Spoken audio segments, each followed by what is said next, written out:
কুমিল্লার ঐতিহাসিক town hall আজকে নতুন করে আরেক ইতিহাস তৈরি হলো যে আমরা ভারতের আগ্রাসন মানি না। ছাত্র জনতা নতুন করে প্রমাণ করে দিল আগ্রাসনকে ঠেকাতে গিয়ে যেমন করে আবু সাইদ বাংলার পুলিশের সামনে তার বুক চিতিয়ে দাঁড়িয়েছিল, ওই ভারতের আগ্রাসনের বিরুদ্ধে দাঁড়াতে গিয়ে যদি বিএসএফ এর সামনে বুক পাতে দিতে হয়, বাংলার জনতা বুক পাতে দিতে রাজি আছে। দিল্লি না ঢাকা, দিল্লি না ঢাকা।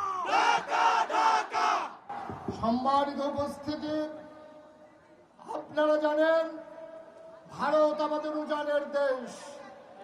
সব সময় একটা কথা বলা হয়, ইচ্ছে করলেই প্রতিবেশী বদলানো যায় না।